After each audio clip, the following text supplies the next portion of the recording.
Cheat Code, Support Strategist by My Head in the Clouds, Not Coming Down. Read by Rat Overlord. Chapter 65, Luck. Summary: Ochako gets some quirk practice. Hitoshi huffed as he carried yet another box out into the living room. You know, Ocha, you really could be using your quirk to make this easier. Oh, don't be such a wuss, Extra Credit-kun! May rolled her eyes as she carried 2 boxes in her arms and used drones to carry 2 more in the air above her head.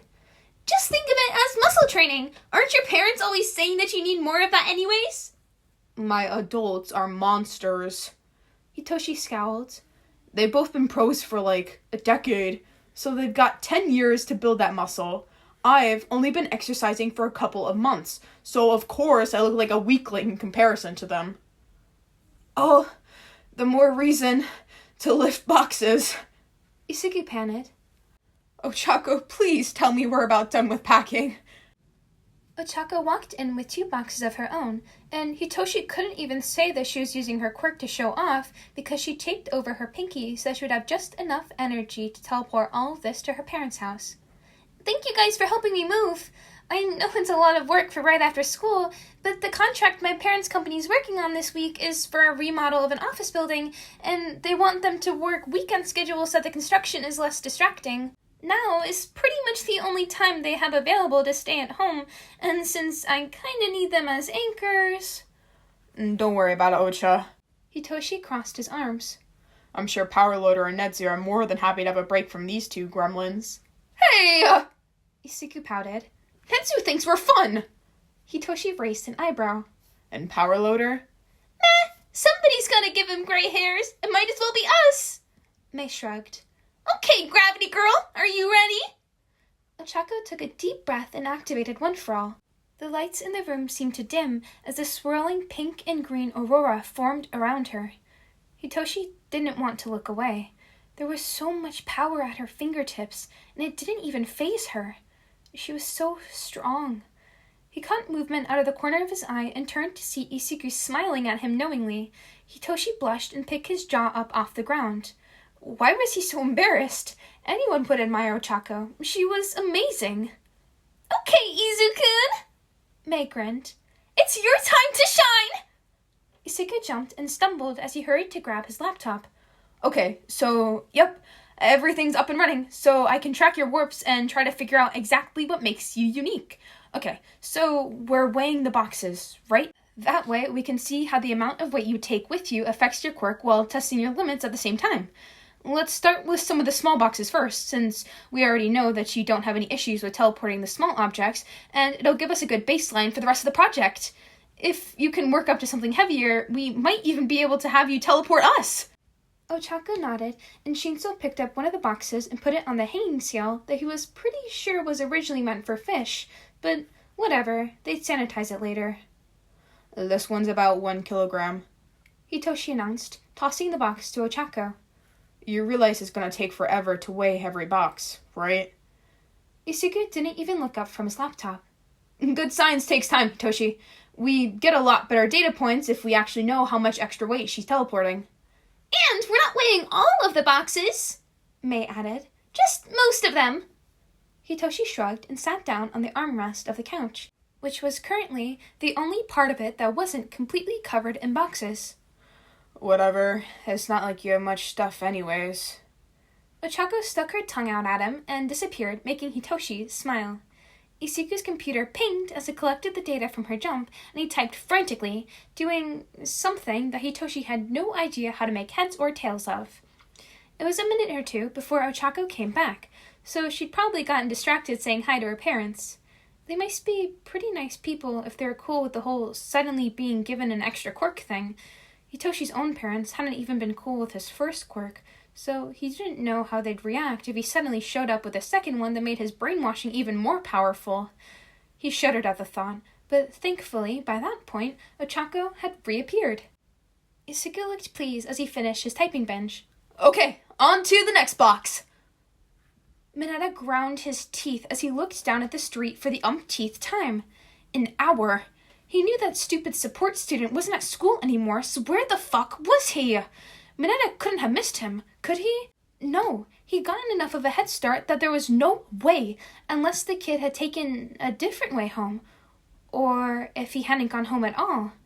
Since Midoriya and Hatsume were friends, there was a good chance that he had gone over to her house after school instead of his, in which case Mineta could simply nab both of them at the same time and kill two birds with one stone. The change in his plans was infuriating, but ultimately it was doable, and this way might even be better in the end. The most annoying part was that if his targets didn't live anywhere near each other, then he wasn't really in the mood to waste half an hour commuting on top of the hour he had already wasted waiting for Midoriya to never show up. He huffed in defeat and pulled out his phone. "Kurogiri, change in plans. I need a ride." Okay! May picked out a box and handed it to Ochako. Everyone make your guesses and place your bets! Ochako hefted the box and hummed thoughtfully. I think around 8 kilograms. May nodded and wrote down her guess. And how much are you willing to bet on that? 10 Pocky Sticks. Ochako smiled and shoved the box into Hitoshi's arms. Your turn. What's your guess? Hitoshi struggled to get a better grip and shrugged. It feels pretty heavy, so maybe 13 kilograms or something. Oh, and I'll bet 3 Pocky Sticks. Not very confident, I see, Extra Credit-kun. May teased. Okay, now for the moment of truth! To the scale! Isuka grinned as Hitoshi handed over his Pocky. They'd started playing this game about 15 minutes ago, and Hitoshi had yet to win a single round. It was getting to the point where Isuka was starting to wonder if it was a passive effect of Uraraka's quirk, but she hadn't actually taken the gravity away from any of the boxes. If it was her quirk, had she always had this latent potential, or was it one of the things that had changed when she'd gotten One for All? There was a ping to his laptop, and Isuka looked away from the game to check. It was just the program that he'd used to track Ochako's warps, and with as much as she'd been going back and forth, it had obviously been going off all afternoon, so he'd almost dismissed it before he froze and blinked at the screen. Hey, Ochako? Isuka kept his eyes on the readings to make sure that they didn't suddenly disappear. You didn't go anywhere while I wasn't looking, right? Ochako came up and looked over his shoulder. No, I was just about to leave, but I've been here for a solid 5 minutes now. I thought so.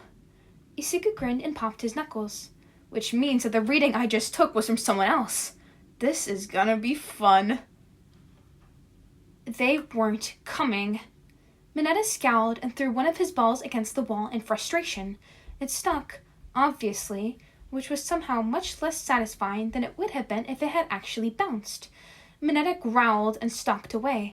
All of that planning and setup had been absolutely for nothing! Had it just been an unlucky coincidence, or had those two nuisances actually figured out that someone was after them? Knowing Cheat Code's intelligence, it was probably the latter, which meant that it was a waste of time trying to go after them directly. They were too unpredictable. One of them was definitely Cheat Code, though. Mineta was sure of it. He swung his backpack off his shoulders and dug around until he found the page he'd stolen from Hatsume's notebook. He uncrumpled it as he walked, glaring at the various prototype logos like it was their fault that he'd failed. He was moving to crumple it back up again when something caught his eye, and he froze as a new idea occurred to him. He slowly unwrinkled the page again. Most of the logos were simple sketches in pen or pencil, but they were all basically done in black, white, and gray. Only one was in color, which made it stand out. If she'd taken the time to find markers just for this sketch, then the colors probably had a meaning beyond just looking pretty. Green, pink, and purple. Green was obviously for Midoriya. It was even in his name, not to mention his hair. And if they were going off hair colors, then pink was obviously for Hatsume. They were the two strongest possibilities for the Cheat Code's identity. But then there had to be a third, someone close to both Hatsume and Midoriya who acted suspiciously when Cheat Code was mentioned, and who had purple. Mineta smirked. Half-formed plans whirled around in his brain, and by the time his phone rang, he was almost in a good mood again. At least he was happy enough not to cuss out Kurogiri on the spot. Hello. Kurogiri greeted. I take it that you are unsuccessful. Obviously. Mineta scoffed. It's all right, though. I've got another plan to lure them out. You've been trying to decide on the target for the summer camp attack, right? I think I might have a suggestion. Howdy, y'all. Hope you enjoyed. And if you did, feel free to leave a like or comment down below because I always love hearing from you guys. And make sure to subscribe so you stay up to date with whenever I post. And as always, here's your daily reminder to go guzzle down some water, you fiend, because you are so dehydrated right now.